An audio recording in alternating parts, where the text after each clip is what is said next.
Well done, good and faithful servant. You have been faithful over a little. I will set you over much. மத்தேயு 25:23. நன்று நம்பிக்கைக்குரிய நல்ல ஊழியனே, பணியாளரே, சிறிய பொறுப்புகளில் நம்பிக்கைக்குரியவராய் இருந்தீர், எனவே பெரிய பொறுப்புகளில் உம்மை அமர்த்துவேன். இது கிறிஸ்து வழங்கும் வாழ்வு தரும் நற்செய்தி. கிறிஸ்துவே உமக்கு புகழ். அன்பான சகோதர சகோதரர்களே, அன்பான பிள்ளைகளே, அன்பான தொலைக்காட்சி விசுவாசிகளே, எந்தையாய் எம்பிரான் மற்றும் யாவருக்கும் தந்தை தாய் தம்பிரான் தனக்கு அஃது இலான். திருவாசகம். இறைவன் நம் எல்லோருக்கும் சொந்தம். அவருக்கு சொந்தம் யாரும் இல்லை. தனக்கு அஃது இலான். கடவுளுக்கு தாய் தகப்பன் உண்டா? இல்லை. சொந்த பந்தம் உண்டா? இல்லை. நாம் அவருடைய மக்கள், அவன் நம்முடைய கடவுள். அதுதான் இறைவனுக்கும் நமக்கும் இருக்கக்கூடிய உறவு. ஆனால் நமக்கு சொந்தம் பந்தம் பல வகையில் உண்டு. ஆகவேதான் பற்றில்லாதவன் பற்றினை பற்றுக என்றும் திருக்குறள் கூறுகிறது. எத்தகைய துவக்கமும் முடிவும் இல்லாதவன், ஆதி அந்தம் இல்லாதவன், இப்படி பல கருத்துக்கள் தமிழ் மொழியிலும் சரி, லத்தீனில் நம்முடைய தாமஸ் அக்வீனாஸ் நிறைய கொடுத்திருக்கிறார். அதை சுருக்கமாக நாம் 6 லட்சணங்களில் தெரிந்து கொள்கிறோம். முதலாவது சர்வேஸ்வரன் தாமாக இருக்கிறார். 2வது துவக்கம் முடிவு இல்லாமல் இருக்கிறார். 3வது சரீரம் இல்லாமல் இருக்கிறார். 4வது அளவில்லாத சகல நன்மை சொல்வார் இருக்கிறார். 5வது எங்கும் வியாபித்திருக்கிறார். 6வது எல்லாவற்றுக்கும் ஆதி காரணமாக இருக்கிறார். இந்த 6 லட்சணங்கள் கடவுளை பற்றி மிக மிக துல்லியமாக எடுத்துரைக்கக்கூடிய மிகப்பெரிய விளக்கம். என்னிடம் வேலை செய்கின்ற வேலையாட்களில் ஒரு வாலிபன் மட்டும் அவ்வப்பொழுது என்னுடைய அலுவலக அறையில் வந்து காத்து கொண்டு இருக்கும் பொழுது அங்கே வகுப்புகள், வீடியோ வகுப்புகள் ஓடிக்கொண்டு இருக்கும். ஒன்று திருமண வகுப்புகளோ அல்லது இந்த மறைக்கல்வி வகுப்புகளோ. இதை பார்த்ததும் அவர் ஒரு இந்து பையன், அவனுக்குள் ஒரு ஆசை, ஃபாதர் இப்படிப்பட்ட உங்களுடைய சொற்பொழிவுகள் இன்னும் நிறைய இருக்கின்றனவா, எனக்கு அது வேண்டும், அதை நான் சிடியாக வாங்கி வீட்டிலே போட்டு பார்க்கலாம் என்று ஆசைப்படுகிறேன் என்று.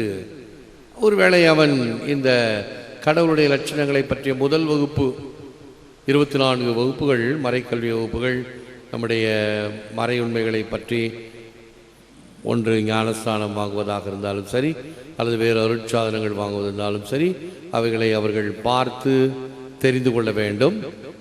அதில் இந்த முதல் வகுப்பிலே இந்த லட்சணங்களை எல்லாம் எடுத்து விளக்குவோம்.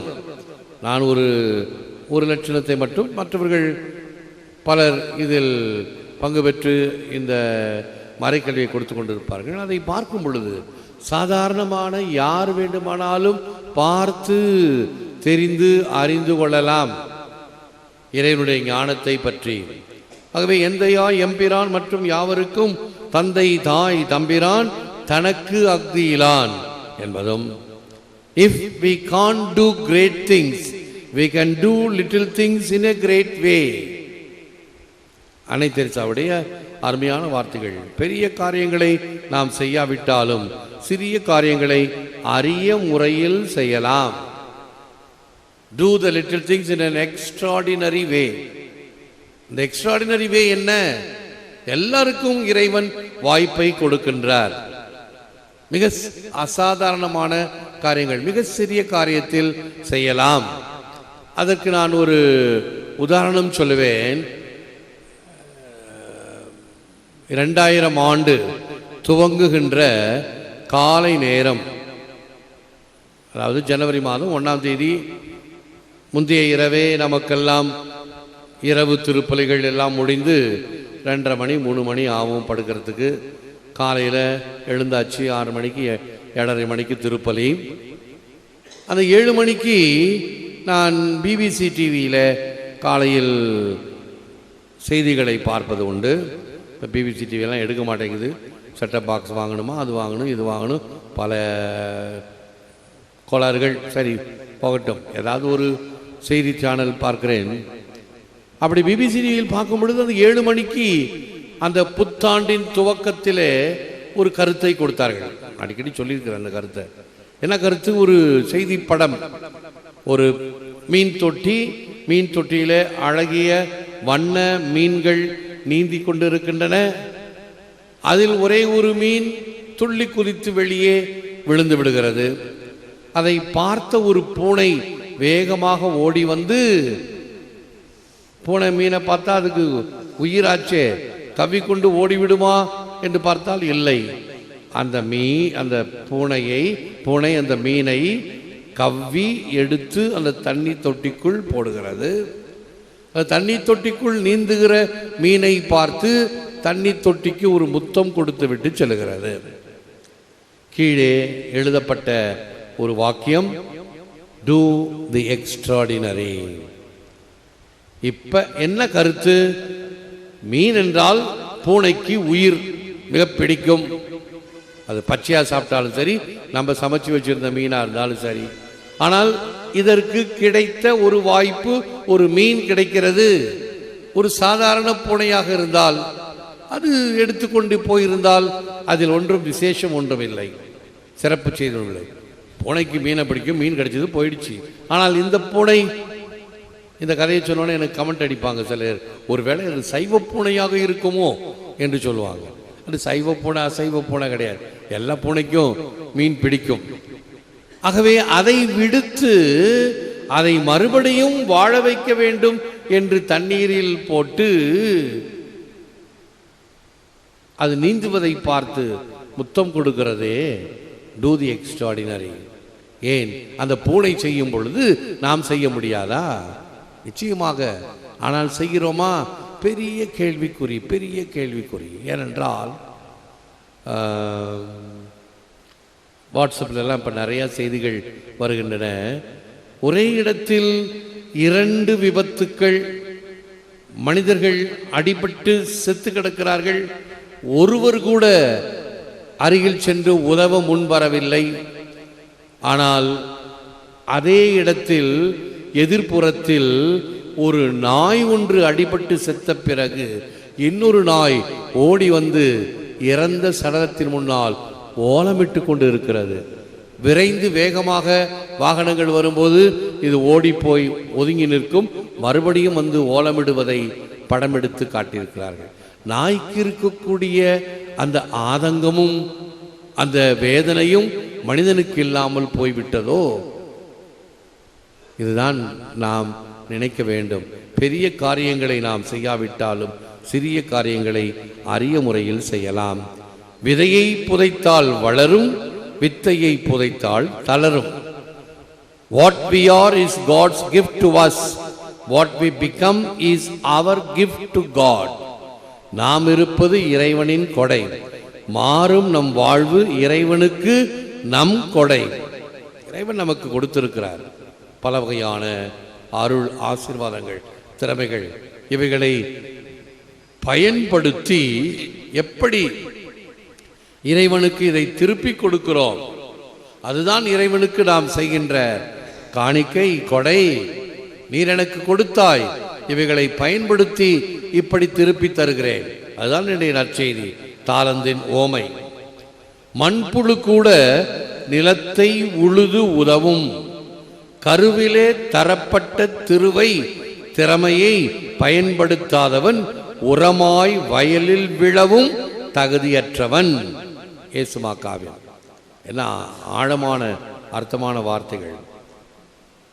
கருவிலே தரப்பட்ட திறமையை பயன்படுத்தாதவன் உரமாய் வயலில் விழவும் தகுதியற்றவன். எருவாம் மக்கரத்து கூட நீ லாயக்கில்ல, உனக்கு கொடுப்பவைகளை பயன்படுத்தாவிட்டால். இறைவன் கொடுத்தவைகளை நான் பயன்படுத்த வேண்டும், எனக்காகவும் சரி பிறருக்காகவும் சரி. அதை உணர்ந்து ஜெபிப்போம், முழந்தாள் இருப்போம். Lord Jesus, be the ruler of my heart and thoughts. Be the king of my home and relationship. Be the master of my work and service. Help me to make good use of the gifts, talents, time and resources you give me for your glory and your kingdom. Lord இயேசுவே, என் இதயத்தையும் எண்ணத்தையும் ஆள்பவராயிரும். என் இல்லத்திற்கு உறவிற்கும் ராஜாவாயிரும். என் செயலுக்கும் சேவைக்கும் குருவாயிரும். நீர் அளித்த கொடைகளையும் திறமைகளையும் நேரத்தையும் நலன்களையும் உம் அதிமிக மகிமைக்காக நன்கு பயன்படுத்துவேனாக. எல்லாம் வல்லவரே, நல்லவரே, உம்மை போற்றுகிறோம், புகழ்கிறோம், நன்றி கூறுகின்றோம், ஆராதிக்கின்றோம். தேவரீதாமே, இந்த நற்கருணையிலே எமக்காக பெற்றிருக்கின்றேன். உமக்கு நன்றி, துதி, தோத்திரம், புகழ், மகிமை உண்டாவதாக. நீர் கொடுத்த கொடைகளை நாங்கள் பயன்படுத்தி பிறருக்காகவும் பிறருடைய நல்வாழ்வுக்காகவும் செழுமைக்காகவும் முன்னேற்றத்திற்காகவும் பயன்படக்கூடிய வகைகளில் எம்மை ஆசீர்வதித்திருளும். வாழ்வது நான் அல்ல, என்னில் கிறிஸ்து வாழ்கின்றார் என்பதை நான் உணர்ந்தேன் என்றால், எவ்வாறு நீ சென்ற இடமெல்லாம் நன்மை செய்து கொண்டு சென்றீரோ அத்தகைய நன்மைத்தனம் என்னில் மிளிரட்டும். இதனால் பலருக்கும் மகிழ்ச்சியை கொடுப்பவனாக, பலருக்கும் சமாதானத்தையும் நிம்மதியும் கொடுப்பவனாக, பலருக்கும் பல வகையில் உதவக்கூடியவனாக, அபயக்கரம் நீட்டக்கூடியவனாக, அழுவாரோடு அழுது மகிழ்வாரோடு மகிழ்ந்து நீர் கொடுத்தவைகளை இந்த உலகிற்கு என்றும் கொடுத்து கொண்டிருக்கக்கூடிய நல்ல தருவாக மரமாக விளங்கச் செய்திருளும். யாம் பெற்ற பெருவாழ்வை, இந்த விசுவாச வாழ்வை பிறருடன் பகிர்ந்து கொள்வதற்கு வேண்டிய வழிவகைகள், வாய்ப்புகள், தருணங்கள் இவைகளை தாரும். எங்கள் பங்கு கோவிலின் ஆண்டு பெருவிழாவை வருகிற வெள்ளிக்கிழமை துவக்க இருக்கிறோம். இன்னும் அநேகருக்கு பயன் தரக்கூடிய வகையில் இந்த பங்கு தளத்திலிருந்து, இந்த பீடத்திலிருந்து உம்முடைய நற்கருணை ஆசீர், உம்முடைய திருப்பலிகள், திருவழிபாடுகள் இவைகளை மக்கள் முழுமையாக பெறவும், இன்னும் குறைகள் நீங்கி நிறைகள் வளரவும் செய்தருளும். இதனால் மக்கள் ஆன்மீக ஈடுபாட்டில் அக்கறை கொண்டவர்களாக வாழ்வதற்கு இது வழிவகையாக, துணையாக இருக்கட்டும். இதனை நடத்துவதற்கு, தொடர்ந்து செயல்படுவதற்கு உதவுகின்ற எண்ணில்லாத மக்கள், நல்லெண்ணம் கொண்டவர்கள், உபகாரிகள், உபயதாரர்கள், நன்கொடையாளர்கள், தொழில்நுட்ப கலைஞர்கள் அனைவரையும் ஆசீர்வதித்திருளும். எத்தகைய சிக்கல்களோ தடங்கல்களோ தடைகளோ அவைகள் இயற்கையாகவோ செயற்கையாகவோ இராமல் அவைகளை எல்லாம் தீர்க்கக்கூடிய வல்லமையானவர் நீர் என்பதை உணர்கிறோம். எம்மையும் இந்த தொலைக்காட்சி ஊடகங்கள் வழியாக பார்த்து ஜெபித்துக் கொண்டிருக்க எண்ணில்லாத மக்களையும் ஆசீர்வதியும். தொடர் மன்றாட்டுக்கள், ஜெபங்கள் இவைகளின் வழியாக ஜெபித்துக் கொண்டிருக்கிற மக்களையும் ஆசீர்வதியும். எம்மிடம் இருக்கக்கூடிய தீமைகளை குறையும். தீங்கு, தீவினை, பொல்லாப்பு, பில்லி, சூனியம் இவைகளினால் அலைகழிக்கப்படுகின்ற மக்களை பாதுகாத்திருளும். தீய எண்ணங்கள் எம் மீது செயல்படாமல் இருப்பதற்கு உடைய பரிசுத்த ஆவியை